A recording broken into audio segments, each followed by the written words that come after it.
Death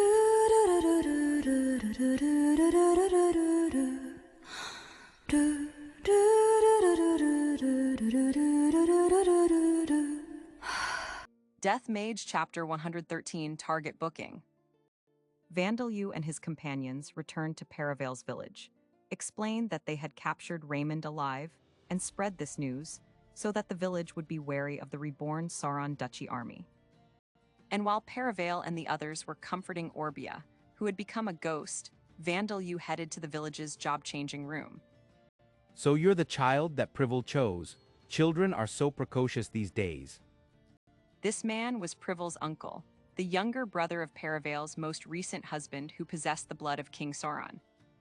He was a human with green hair and eyes that were unusual for his race, around his late middle-age years. Vandalyu had the feeling that his eyes and features resembled those of Privil and her cousin Orbia, but he was a gentle-looking man, and it was difficult to imagine that he possessed the blood of a royal family. Rather than being chosen, I didn't know about that ritual. That is also a rather classic way to meet. It seemed that approaching and calling out to Scylla, while being unaware of the Scylla courting ritual, was a classic beginning to a romance. Using an example from Earth, it was a cliché equivalent to a transfer student turning a corner and colliding with a girl who was on her way to school. Those are just old folk tales now, though. Adventurers who come around here to complete requests and merchants who come to do business all know about it. But if you came from the other side of the Boundary Mountain Range, I suppose you couldn't help not knowing. By the way, this is a bit late, but please take care of Orbiani. Isn't she your niece? Yeah, I personally thought it would be better to tell her that later, you see. Even my brother was mindful of it, because she was a daughter who came so late. But Orbiani doesn't have anyone other than you now, does she? In fact, now that Orbia had become a ghost, the only ones who could keep her company other than Vandalyu were other undead. Normal spiritualists apparently made sure not to get too involved with spirits and undead. By becoming a rank 4 water ghost, Orbia had already become unable to return to the circle of transmigration of her own will. She could only linger in this world, or be purified, exterminated. And most importantly, Vandalyu's mana was essential for her to maintain her sanity. Vandalyu had never explained this, though. Perhaps Privil's uncle had somehow sensed that this was the case. I don't know what she was to the Resistance, but to me, she was like a kind, older cousin. She played with me a lot when I was a child. I want you to support her in the years to come. I think I'm the one who will be supported by her, but I will do my best for as long as I'm alive. Yeah, I'm counting on you, as I thought children these days are precocious, no, dependable. The two of them exchanged a handshake, and then Vandalyu entered the job-changing room. Perhaps because the pattern stayed the same despite a difference in races, or perhaps because the Scylla had made it easy to use for the men as well as the Scylla, the job-changing room was the same as the job-changing rooms in other places. Now then, will there be new ones? With the experience points from the rank 10 Hurricane Dragon and the reborn Sauron Duchy army, Vandalyu had finally leveled his Demon Guider job to level 100. Vandalyu reached out and touched the crystal. Jobs that can be selected: Archenemy Zombie Maker Corpse Demon Commander Disease Demon Spirit Warrior, Whip Tongue Calamity Vengeful Berserker, Dead Spirit Mage Dark Healer Labyrinth Creator, Demon King User Magic Cannoneer Golem Creator Dark King Mage. Dark King Mage, huh? An upgraded job for Death Attribute Mage, maybe? From the way it's written, I get the feeling that it seems more normal than Death Attribute Mage. Not that I think there's much difference. So then, what should I choose for my next job? The only remaining jobs were dangerous-sounding jobs and upgraded jobs like Golem Creator and Dark King Mage. One of the upgraded jobs would likely offer him more bonuses to everything. However, being upgraded jobs, it seemed that they would be difficult to level, and the other jobs were almost certainly jobs that were related to Vandalyu's current skills. And Vandalyu was planning to register at the Adventurers Guild in a way that his status wouldn't be seen by using the Commerce Guild. It probably wouldn't be a problem to take a few dangerous-sounding jobs. Change jobs to Archenemy. You have changed jobs to Archenemy. Strengthened attack power while unarmed has increased to medium. You have acquired the unique skill Hostility. Name Vandalu. Race Dampier Dark Elf. Age 8 years old. Title Ghoul King, Eclipse King, Second Coming of the Demon King, Guardian of the Cultivation Villages, Holy Son of Vita Monstrosity, Scaled King Tentacle King, New. Job Archenemy. Level 0. Job History, Death Attribute Mage, Golem Transmuter, Undead Tamer, Soul Breaker, Venom Fist User, Insect User, Tree Caster, Demon Guider. Attributes. Vitality 1566. Mana 1,061,886,667 plus 212377333. Strength 729. Agility 648. Stamina 928. Intelligence 1909. Passive skills. Superhuman Strength level 5. Rapid Healing level 8. Death Attribute Magic level 9. Status Effect Resistance level 7. Magic Resistance level 5. Dark Vision. Demon Path Enticement level 1. Chant Revocation level 6. Guidance Demon Path level 3 level UP. Automatic Mana Recovery level 6. Strengthen Subordinates level 6. Venom Secretion Claws Fangs Tongue level 5. Enhanced Agility level 3. Body Expansion Tongue level 5. Strengthened Attack Power while unarmed, medium level UP.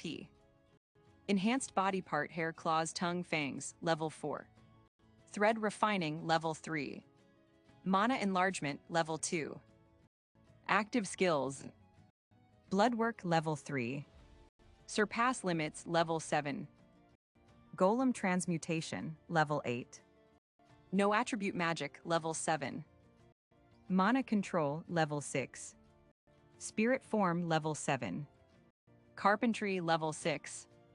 Engineering level 4. Cooking level 5. Alchemy level 6 level UP. Unarmed Fighting Technique level 6. Soul Break level 8. Multicast level 5. Long Distance Control level 7. Surgery level 5 level UP. Parallel Thought Processing level 5. Materialization level 4. Coordination level 4. High-Speed Thought Processing level 4. Commanding level 4. Plant Binding Technique level 4. Thread Reeling level 5. Throwing level 5. Scream level 4. Dead Spirit Magic level 4. Insect Binding Technique level 4. Blacksmithing level 1. Artillery Technique level 3. Unique Skills. God Slayer level 6. Grotesque Mind level 6. Mental Encroachment level 5. Labyrinth Construction level 6. Demon King Fusion level 3 level UP. Abyss level 2 level UP. Hostility New. Demon King Fragments. Blood. Horns. Suckers. Ninksacks. Curses. Experience gained in previous life not carried over. Cannot learn existing jobs. Unable to gain experience independently. Finally, my base mana has surpassed 1 billion, and I keep gaining more unique skills. Hostility. Is it a bad pun? What should I do if it's a skill that makes lots of people hostile towards me? As Vandalu hesitantly left the room, everyone was no different from usual, so this seemed to have been a needless worry. Jobs that sound bad are bad for the heart after all. You mustn't swindle people. You can't. The two of them were scolding Hadge and the other fake resistance members, who were trembling in fear.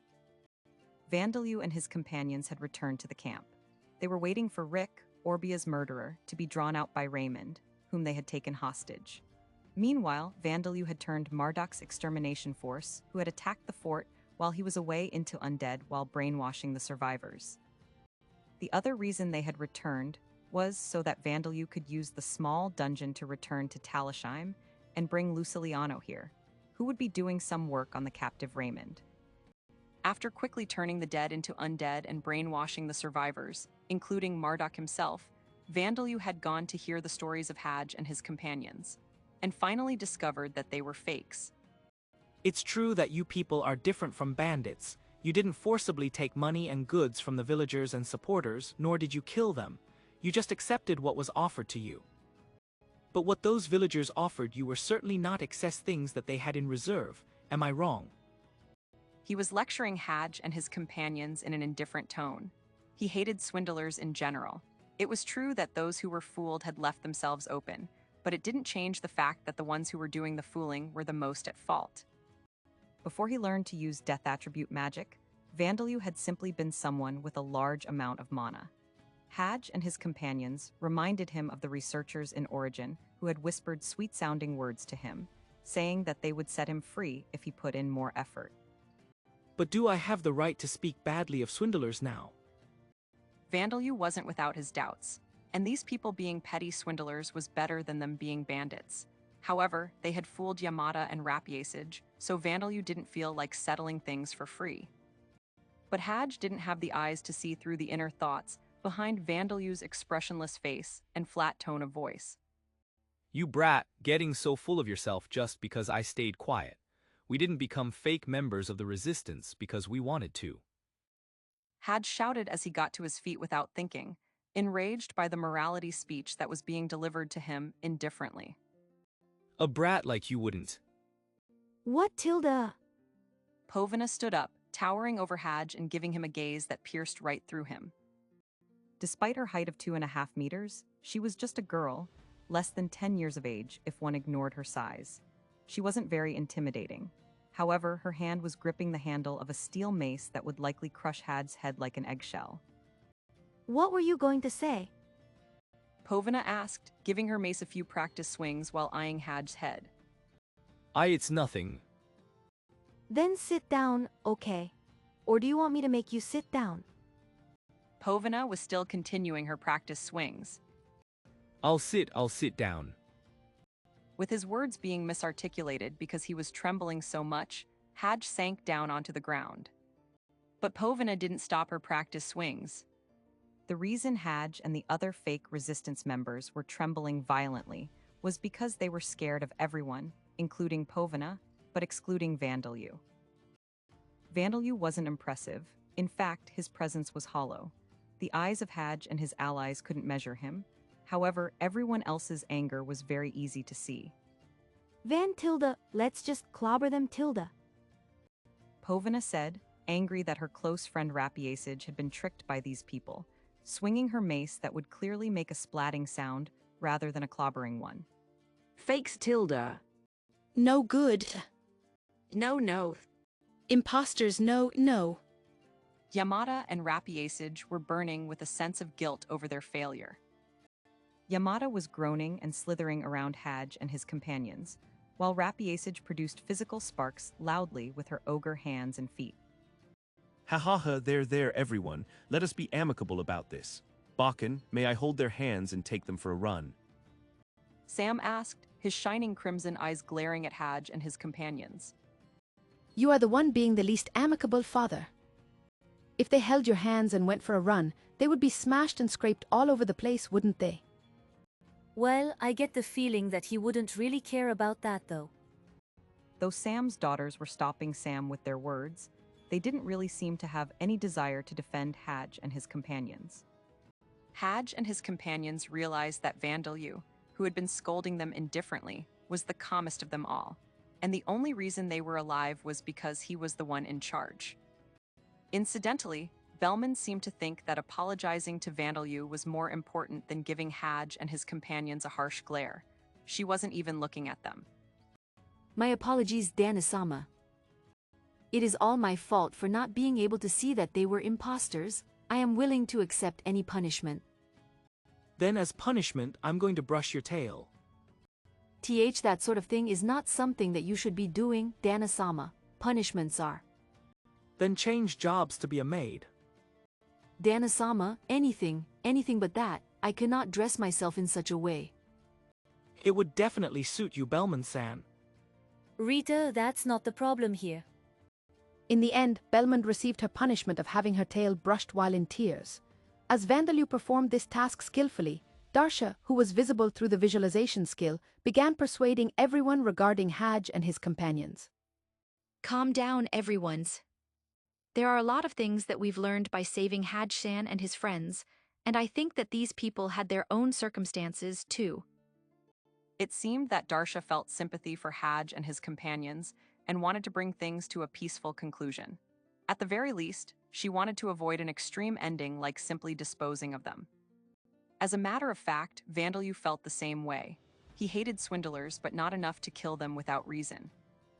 Even in Lambda's societies, swindlers would not be sentenced to death unless they were swindling nobles or royalty. Though it depended on whether they could pay the required fines to their victims, they would normally become criminal slaves for a set period of time. It didn't seem as if Haj and his companions had been making money in a vicious manner, and apparently, their punishment would normally be becoming slaves for 1 to 3 years.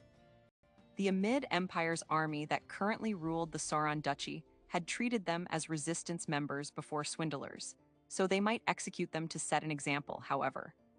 Well, we've learned that Sheare's younger brother is actually at the nearby fort, and since you went through hard times because you had no jobs, it's not like I don't feel any pity for you. Vandalyu said, as he continued brushing Bellman's tail with a brush made of his own threads. He looked over her trembling shoulder and directed his gaze at everyone who wasn't participating in the argument. Not at the unconscious Raymond, but at Privel, Orbia, and the others who were a little further away. They were discussing something with serious expressions on their faces. What should I do? I'm seriously lacking in fighting strength. The only one smaller than me is Povina-chan, you know. I'm maybe a little smaller than Saria-chan and Rita-chan, I suppose, Tilda. But now, if there's water, I can make them as big as... It's all right, Privel. You still have a future ahead of you, don't you? Even with a future, it's impossible. Tilda, that person called Belmond or something. She looks bigger than Mother. Don't lose heart, Privel. You have the prided lower bodies of a Scylla, don't you? Oh yeah, even if I can't win with my upper body, I have my lower body. Each of the Scylla were bending their 8 tentacles back and forth as they talked. Vandalyu and the others were a little concerned over the topic of their conversation. Vandalyu, those Scylla people. I can somewhat understand the ghost girl, but what's your relationship with the living ones? That's Privel, whom I carelessly proposed to due to cultural differences, and her guards that protect her. Come to think of it, he had forgotten to ask the names of the Scylla Guard One Sans. I see. After your father and I met, he said he'd done bad things to girls in the past and regretted it, so make sure you don't have regrets like that. Yes, Mom. Vandalyu said, nodding to his mother's educational advice. Before that, I think you should stop getting more. Povina said from behind him, offering a reasonable opinion. However, she didn't really seem to have much desire to stop him. Meanwhile, Bellman slipped away from Vandalyu's brushing and called out to Privel. Excuse me, it seems that Dana-sama has something that he would like to ask. Yes. Nice to meet you, I'm Privel, please treat me well, but I won't lose to you when it comes to the number of legs. Yes, I'm completely defeated. Leaving that aside, it seems that Dana-sama has something that he wishes to discuss. MHMM. What is it, Vankun? Privel approached Vandalyu with a bright smile on her face, twisting her tentacles in circles. Do you have anything on this Haj and his friends? These people, nothing in particular, I suppose. Even if they were acting as fake resistance members in nearby villages and towns, they never came into our territory until now, did they? For the Scylla, who divided the world into the land within their territory and the land outside it, even nearby villages and towns might as well have been in another world. It seemed that they didn't think much of the actions of Haj and his companions. Well, we do think that it's troublesome that they fled into our territory, but that's because they were being chased by those guys from the extermination force. If it was up to the chief, wouldn't she just let them go and pretend it never happened? Since she probably wouldn't want to end up technically handing the resistance over to the Empire's army. I see, that's an excellent way to not make any poison or medicine out of it. Vandalyu said, turning his gaze back to Hadj and his companions. For now, it didn't seem as if they would be killed, so they looked quite relieved. Their trembling and cold sweat subsided. Then let's make some medicine, shall we? As he spoke these words, Hadj and his companions' faces snapped upwards again. Medicine. No way, I'm begging you. Our livers and hearts can't be used as medicine. No, it's just a figurative expression. I'm going to assign you instructors and turn you into great, real resistance members. Instructors. For people like us, I feel bad for saying this, but we don't have combat-related jobs, and even when it comes to fighting skills, some of us only have level 1. It's all right. There are a lot of exceptional instructors in our kingdom. If Hadj and his companions wore the living armors of the former Red Wolf Knights Order in Talishheim and trained diligently, they would probably be born anew within a few months. Ordinary citizens had raised spear technique and archery to level 2 within 10 days. With several months of strict training, wouldn't they become at least as strong as D-class adventurers? If not, they would just need to patiently keep at it. That's like a dream come true for us, but is it really possible? Can people like us become real resistance members? Unfortunately for you, you have no say in the matter. You won't be able to return home for a while. I'll prepare paper for you, so if there is someone you would like to write letters to, please do so. What do you think of this?